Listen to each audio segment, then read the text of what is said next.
Bonjour et bienvenue sur Conseil de sportif. Ce podcast est un podcast utile, il a pour vocation à vous accompagner dans la pratique, vous aider à reprendre le sport ou simplement vous éclairer sur des questions que vous vous posez.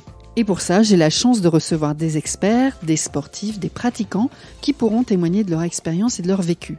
Ils sont avec moi pour vous donner des conseils concrets et des astuces. Je suis Sandrine et aujourd'hui j'ai Julie à mes côtés.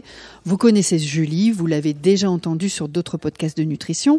Bonjour Julie. Bonjour Sandrine. Alors cet après-midi, on parle de l'index glycémique et si on mangeait moins de sucre. Alors pourquoi on aime tant le sucre ? Alors, il y a deux raisons au fait qu'on aime tant le sucre. La première, c'est que on en a besoin. En fait, il faut savoir que l'organe qui consomme le plus de glucose dans notre corps, c'est le cerveau. Donc, on a vraiment besoin de glucides. Donc, c'est pour ça que... Bonne excuse. C'est une bonne excuse, ouais. J'ai commencé par le meilleur. Hein. Et la deuxième raison, c'est que en fait, le sucre va permettre au corps de synthétiser certains neurotransmetteurs qui vont jouer un rôle en fait sur notre bien-être en sécrétant des hormones comme la dopamine et la sérotonine qui sont des hormones de bonheur. Et c'est pour ça que parfois, quand on a un petit coup de déprime, on a envie de manger un petit carré de chocolat noir ou des choses un peu plus sucrées. Et ça nous permet de... Au lait, chocolat au lait. Ouais, chocolat au lait ou même chocolat noir, il y a un peu de sucre aussi dedans. Et donc, ça nous permet de combler un petit manque de bonne humeur. Voilà. Donc ça, ce sont les deux raisons qui expliquent pourquoi on aime tant le sucre. Le sucre est présent partout ? Alors, le sucre n'est pas présent partout. Le sucre est présent surtout dans les fruits, les légumes, les céréales, les légumineuses, dans tous les produits transformés, la plupart du temps. Par contre, on n'a pas de sucre dans les protéines, en tout cas comme les viandes, les poissons, les œufs. Il n'y a aucun sucre dans ces aliments-là. On parle de sucre lent, on parle de sucre rapide. Tu peux me refaire un petit descriptif ?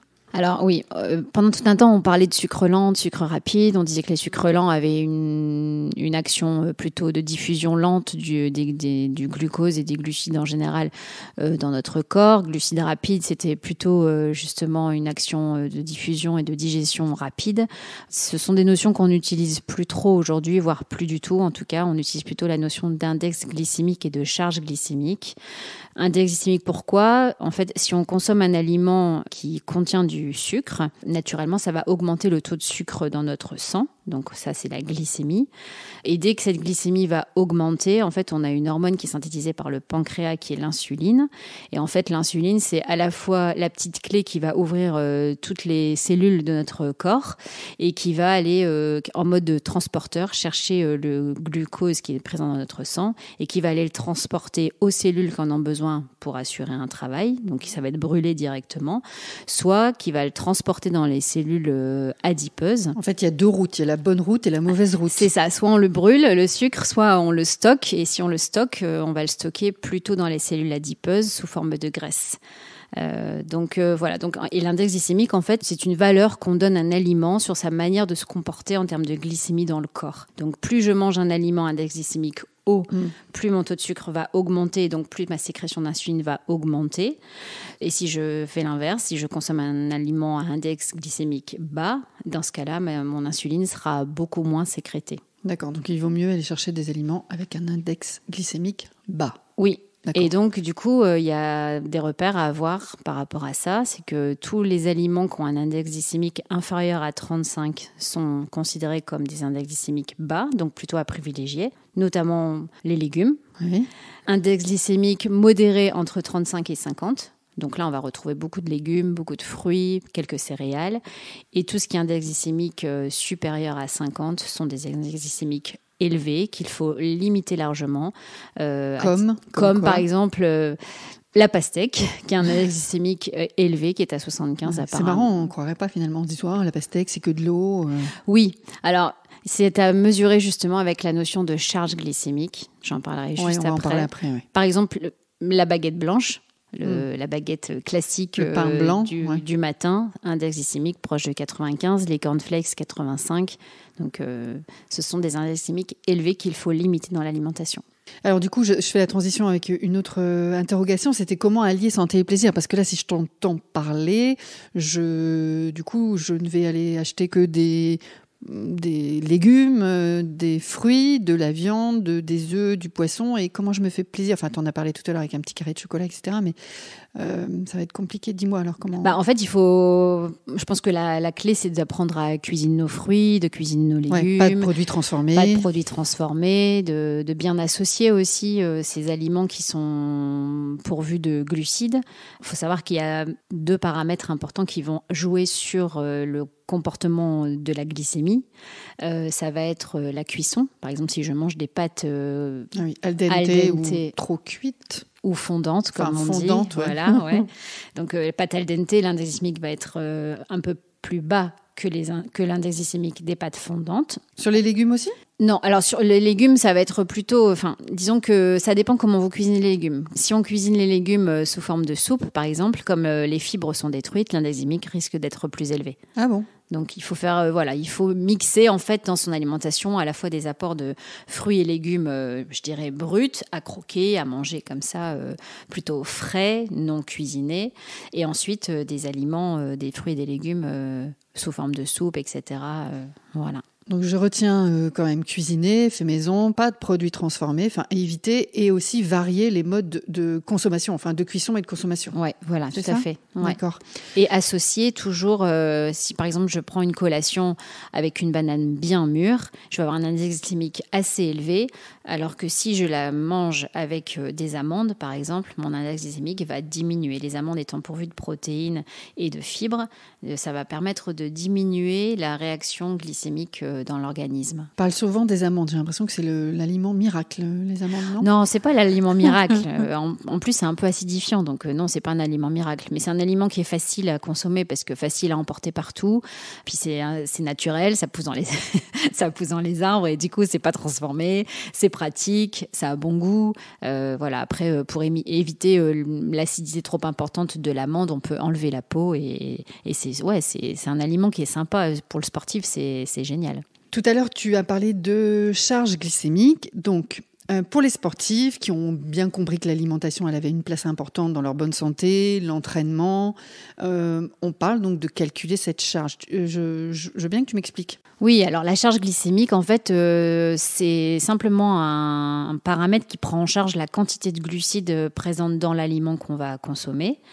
Donc l'index glycémique, c'est vraiment comment le sucre va agir dans notre organisme en termes de glycémie, mais c'est dépendant de la quantité de glucides qu'on va consommer. Donc la charge glycémique, tout simplement, ce sont des maths, c'est l'index glycémique de l'aliment que on multiplie par la quantité de glucides présente dans cet aliment.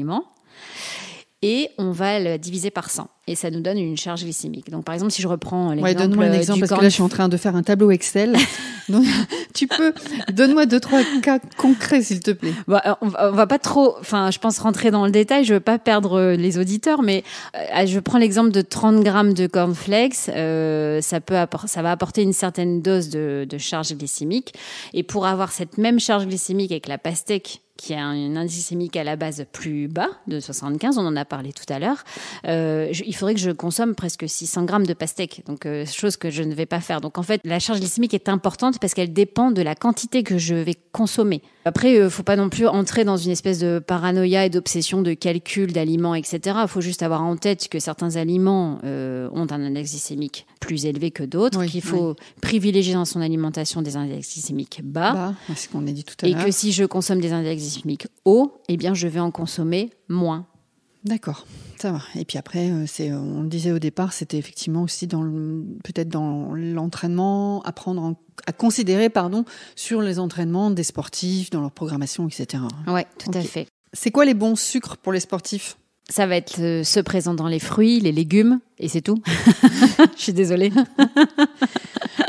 Ça devient pénible.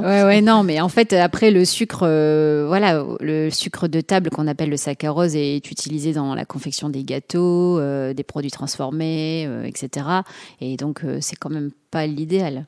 D'ailleurs, je fais une aparté, j'ai vu et j'ai entendu le sucre de coco. C'est formidable. Oui. En fait, l'index glycémique est pas très très élevé sur le sucre de coco. Donc oui, c'est une nouvelle tendance. En plus, le sucre de coco est pourvu de vitamines et sels minéraux, comme le rapadura ou le muscovado, qui sont des sucres complets en fait et qui vont permettre d'apporter beaucoup plus de choses que des sucres raffinés comme le saccharose, qui est le sucre de table blanc qu'on utilise. Par contre, tu dois peut-être mettre un peu plus de quantité pour le goût, non ? Ou non ? En fait, le rapadura, le muscovado, etc., ils ont des pouvoirs sucrants plus importants que le saccharose, par exemple. Et du coup, on arrive à avoir des doses plus petites. Du coup, on n'est pas obligé du tout d'en mettre beaucoup. D'accord. En 3 mots, qu'est-ce que je retiens ? En 3 mots, alors ne pas trop se prendre la tête avec les index glycémiques. Je pense que c'est important. J'arrête le tableau Excel ? Tu arrêtes le tableau Excel immédiatement. La notion de plaisir, elle est hyper importante. Après, si on a des objectifs très spécifiques de perte de poids, de silhouette, de performance sportive, etc. Oui, il faut faire attention. Il y a des tableaux qu'on retrouve très facilement un peu partout. Il y a des bouquins aussi qui sont très bien faits sur l'IGBA. Et il faut privilégier l'IGBA, limiter les IGO par la quantité pour limiter la charge glycémique et surtout se faire plaisir. Voilà, l'alimentation équilibrée est très bien faite pour ça parce qu'en fait, finalement, quand vous prenez une assiette équilibrée, vous avez les fibres par les légumes, les protéines avec les viandes, les poissons ou alors des céréales pour les végétariens, par exemple, légumineuses et céréales. Et du coup, ça permet d'avoir à la fois les graisses, à la fois les fibres qui vont permettre de diminuer l'index glycémique de nos céréales ou de nos féculents, etc. Donc, vraiment, l'idée, c'est d'avoir une assiette équilibrée. Ça va de toute manière faire baisser l'IGBA. Faire attention à nos collations en privilégiant, comme je l'ai dit tout à l'heure, une association de sucre par le fruit, par exemple, et puis de protéines et de graisses. Et éviter justement d'avoir des prises de sucre isolées, de manière isolée. La barre de Snickers, la barre de Mars ou les barres chocolatées, c'est vraiment super pas bon, si je puis dire. Super pas bon. Super pas bon. Bon, alors moi, je retiens de toute façon, je n'achète pas de produits transformés, je vais acheter mes aliments, je cuisine, je les consomme différemment et avec des modes de cuisson différentes. Voilà. Et tout ceci permettra d'éviter tout ce qu'on appelle l'hypoglycémie réactionnelle qu'on peut observer chez le sportif en début d'activité qui vient de consommer quelques minutes avant un produit ultra sucré avec un IG haut et qui fait que la glycémie fait le yo-yo et qu'à un moment donné, le corps n'arrive plus à s'adapter et hop, on a une baisse de glycémie trop importante et on a une petite hypoglycémie sympa en début d'activité sportive. Merci Julie. Merci Sandrine. Alors si vous avez aimé ce podcast, n'hésitez pas à le partager à vos amis, votre famille ou sur vos réseaux. Vous pouvez aussi me laisser un commentaire sympathique, des étoiles de préférence 5 sur Apple Podcast. N'oubliez pas d'aller écouter les histoires de Sportif by Decathlon sur toutes les plus grandes plateformes d'écoute. Je vous laisse là. Je vous souhaite une bonne écoute. À bientôt. À bientôt.